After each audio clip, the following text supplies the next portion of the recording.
let me show you this because this is what they're saying the shooter is. The shooter, they're saying, is a guy named Tyler Robinson, 22 years old, just a few minutes ago. That's the face.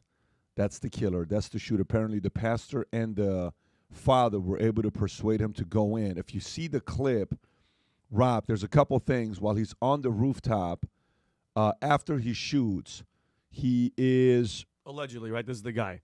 Well, allegedly is what they're saying, Yeah. but this is the White House giving us the info. So while he's up there, if you see him all the way up top, go ahead and play that clip, Rob. Is him laying down? So there's somebody on the roof right there? Just saying? He just ran from over, where's my finger? Well, from over there. Instead of recording, how about calling the cops? And now he's right there. Just saying. Yeah, And by the way, while that's happening, there's another clip of him while he's trying to jump off the roof. And he hurts himself? He hurts himself, and he starts limping. So he literally starts limping, and he's seen in many different clips by what do you call the ring cameras? Yeah. And the parking lot security. Yes, of him limping, having a hard time walking. And obviously at this point, for me, yeah, that's him right there. That's apparently the shooter. But do you have the other clip, Rob, of him that jumps off? Watch, that's TMZ. It's so funny. Weird. Yeah. Do you have the one of him jumping off the fence and he hurts himself with the leg when he tries to jump off the top of the rooftop? I don't know if you have the that parking clip or not. garages. Yeah, Pat. Yeah, if you can find that. And this is leading to one video that I found, which is kind of weird. So at this point, if you've seen the clips, that's the one right there, Rob. Yeah, so that's him. Oh, but that's after he jumps the fence. The one before it is there it is, Pat. I mean, Rob, you can zoom into that. He's on the top right of that building. If you guys are watching, right there, he's gonna run to right there. There he is.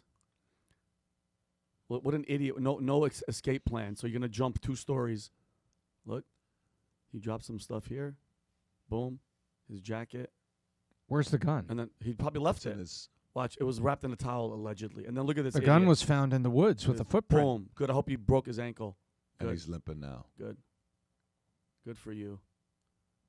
So, okay, so that's that. Now, this guy was the son of a minister, is what we're telling? No. His father and a minister apparently influenced him. Rob, Gotcha. can you pull up so the the story? father is not a minister. Read in to see what persuaded him. Trump did not something reveal. I think we have a high degree of certainty. Go a little bit lower, Rob, if you could. Go a little bit lower, because we saw this clip. Officials involved in investigation into shooting co-founder.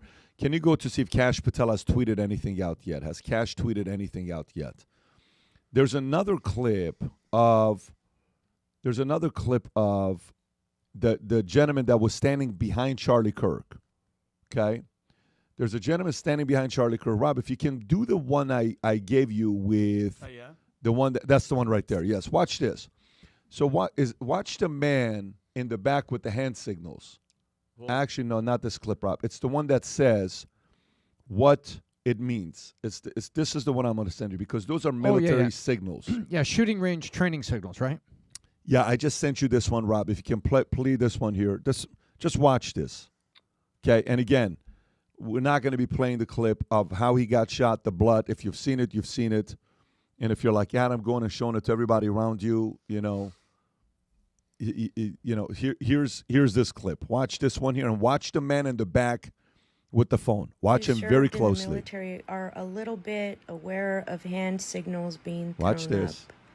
And these two men need to really be looked into. Sniper. With some of the sniper-looking signals, especially coming from the guy in the white and the guy in the black.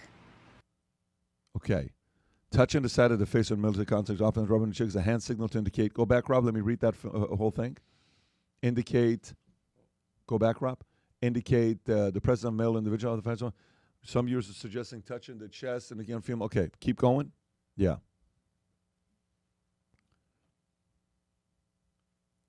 It's explaining. A single hand letters in front of the body, put the palm down or moving in horizontal repeat means commence firing. Wow. When executed rapidly, it means to increase the rate of fire. When executed slowly, it means to decrease the rate of fire. Okay, keep it going. Huh. Interesting. What's the next thing? The left arm crossing the torso, military hand signal to indicate imminent danger. On the torso, different depending on the context of military. The most common interpretation of imminent danger, signal rest. Crossing the hand or arms repeatedly across the chest. Keep going, Rob. Now, this could be a couple different things. First place that your mind goes to is he's telling the shooter to take the shot. Go for it. That's one. Boom. Let's just say. Yeah, let's just say. But the other thing could be. What? The other thing could be this, guys. Let me tell you, the guy in the black is also. Because they're speaking to each other the entire time. See, these are all signals. What are those signals? So this is what. By the way, it happens literally a second after this. So Yep. so 1 second. don't. So to me. What are the chance? Because it's not hard to investigate who those two people are, the guy in the white and the guy in the black. No. We have to find out and have the conversations with them. But to me, the question I got is maybe they found out someone's up top. It could either be that, hey, there's danger and they don't want to overreact and they're talking to one another. Can somebody go see what's going on over there? But that doesn't make sense because nobody moved in that direction. And in an instance like that, if you see any kind of threat, the job of your protection, you don't tell them what to do.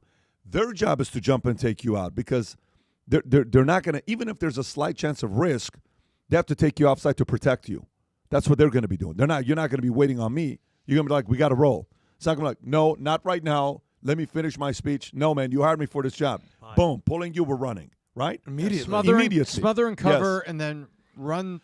If you Run notice a threat, you jump on Yeah, Charlie. so I don't think that's what it is. So I'm just trying to speculate. I think, to me, it gives me more of a vibe of 80-20, dirtiness than it does for something that we're doing to protect. You're saying that based on your probability, you're giving it an inside job Let me tell you, indication. if I'm running the FBI, I want to talk to that guy myself. Hell yeah. I don't want my guys to talk to him. I want to talk to him.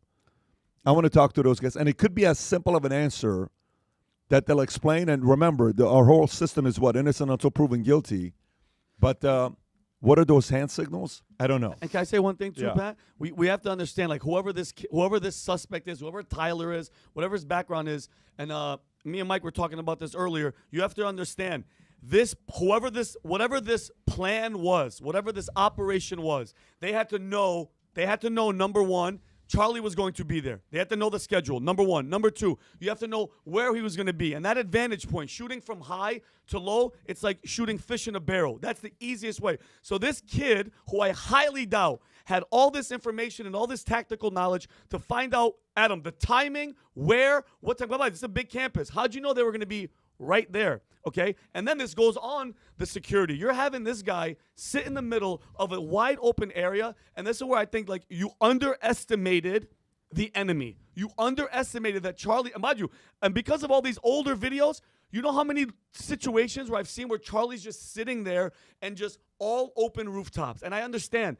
he's not the president of the United States, but when you speak the truth, you become the enemy to these people. And then this is what happens. So I agree with you, Pat. There's a bunch of layers to get to this. If they leaked information, if they knew, same thing with Butler. Same thing with Butler. You have the ex-president who's trying to be the president again out there in the open, and then all Secret Service. The only thing that happened was Kim Cheadle got fired. That's it. Everybody else got a slap on the wrist. Even if he was, God forbid, murdered and assassinated, that's all they would have said. Hey, we didn't do our job right. Here's the question, though, Tom. You said something very interesting before we went live, and I think it's important for you to share with them. So watch the system. We have the shooter. You take him in. Here's who he is. Because who do you think needs the temperature to be lowered more than, who do you think wants the temperature to be lowered more than anybody president. else? Okay. So you take him in.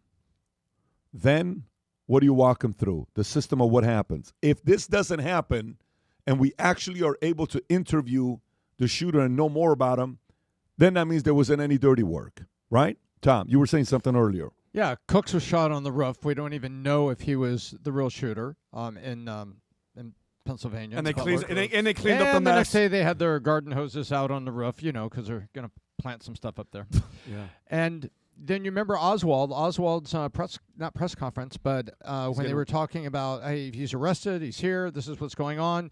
You had a federal agent from the back of the room calling forward, interrupting and clarifying the organization that Oswald was allegedly a part of. So we can go back and see so much about Oswald, Patsy, trained by the CIA, working with the CIA. You see it all now in the stuff that's come out. We don't have to say allegedly anymore because we have so much of the stuff there, and we're not Oliver Stone making a conspiracy movie. There are so many things that suddenly are there. So I want to see what happens to this guy, and if he was, so now I'm going to go pure speculation.